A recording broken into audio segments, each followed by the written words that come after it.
नमस्कार, बहुत स्वागत है आपका। आप देख रहे हैं ग्रैंड धर्मा सन्मार्ग। सुहागिन महिलाओं के लिए अखंड सौभाग्य का व्रत करवा चौथ कार्तिक मास के कृष्ण पक्ष की चतुर्थी तिथि को मनाया जाता है और इस दिन संकष्टी चतुर्थी भी है। क्योंकि इस दिन महिलाएं अपने पति की दीर्घायु और सुखी जीवन के लिए निर्जला व्रत रखती हैं, तो इस दिन कुछ खास प्रयोग किए जाते हैं। गणेश जी को कुछ खास वस्तुएं अर्पित की जाती हैं।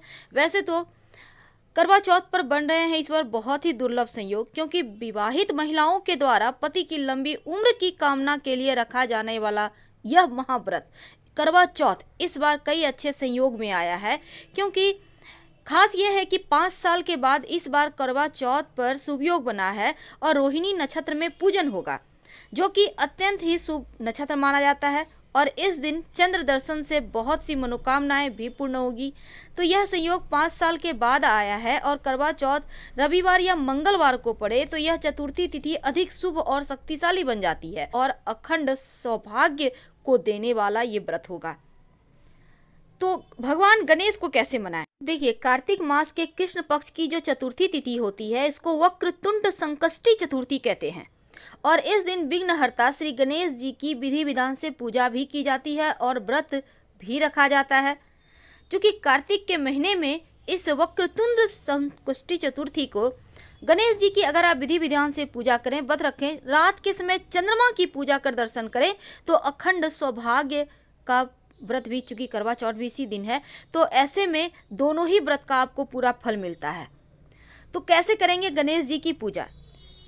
देखिए, सबसे पहली बात तो रविवार 24 अक्टूबर को करवा चौथ और संकष्टी चतुर्थी दोनों ही मनाया जाएगा।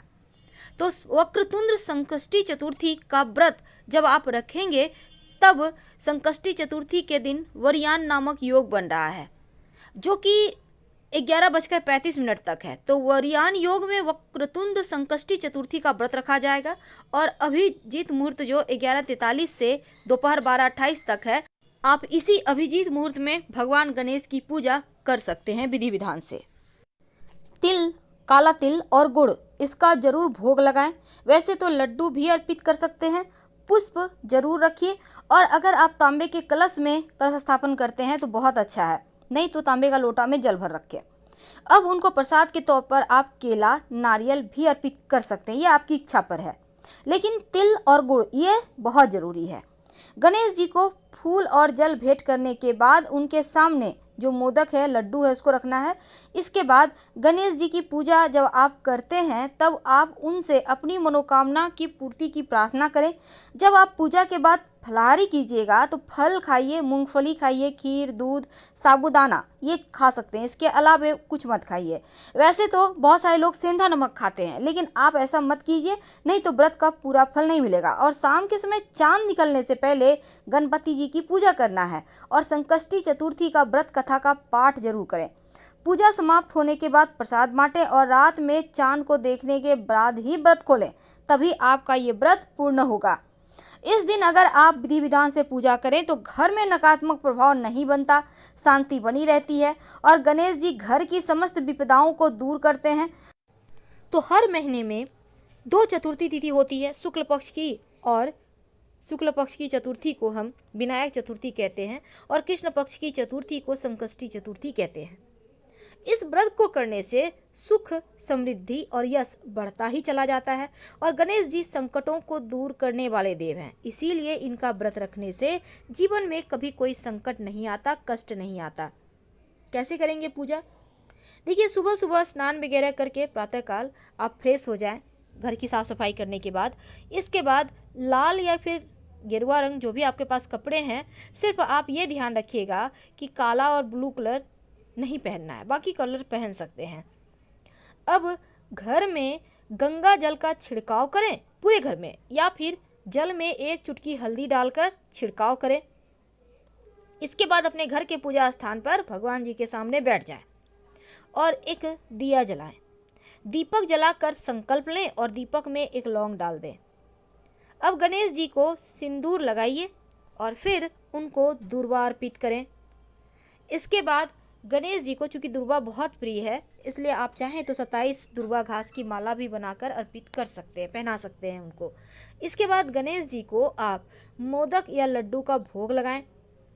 और आप वैसे पूजा में पंचामृत का यूज कर सकते हैं, लाल गुड़हल का पुष्प का माला उन्हें पहना सकते हैं।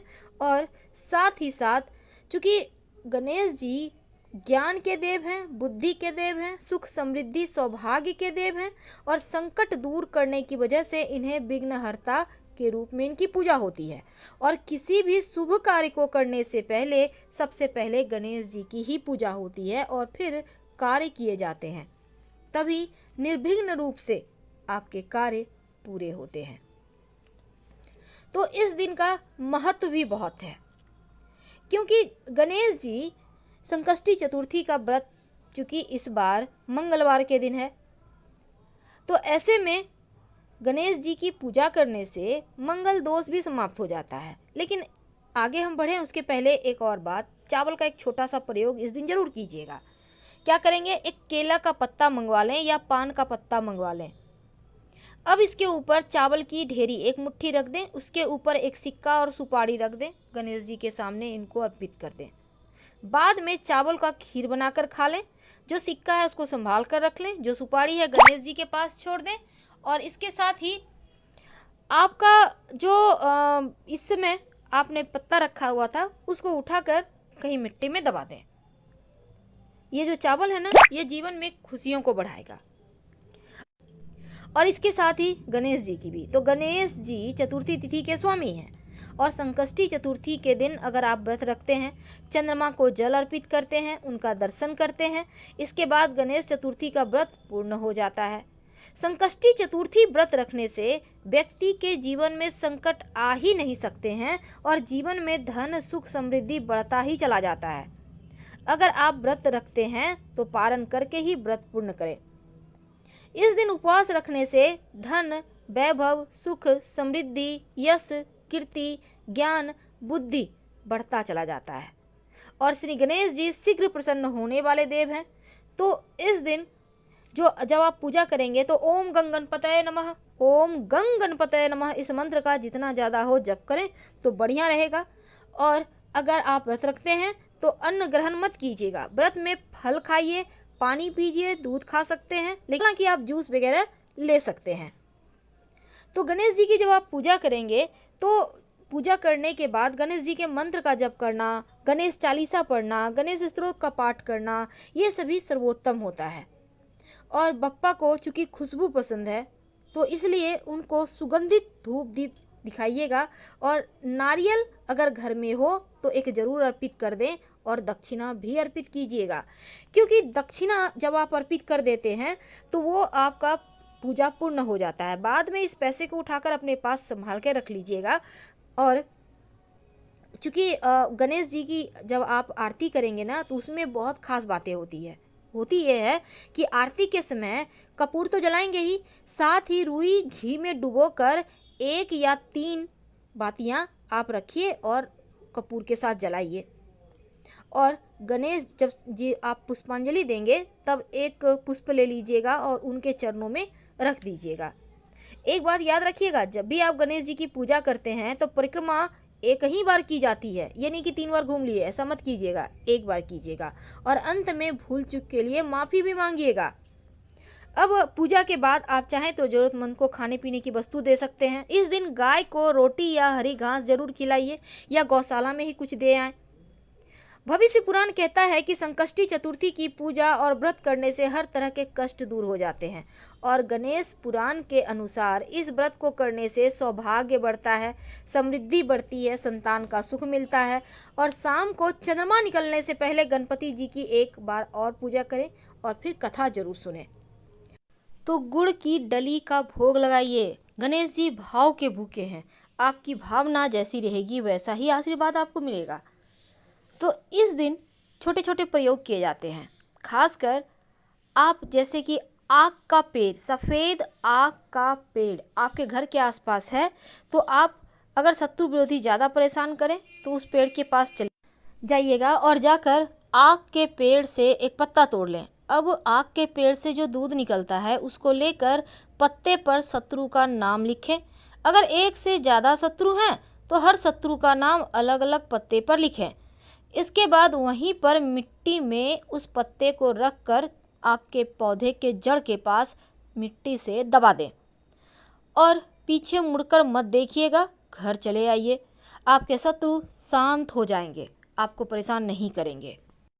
तो इस बार करवा चौथ का भी पर्व मनाया जा रहा है, तो ऐसे में इस दिन आप बहुत सारे नियम है, विधि विधान है, उसका पालन जरूर करें और प्रसन्न रहें, तभी तो आप आशीर्वाद ग्रहण करेंगे।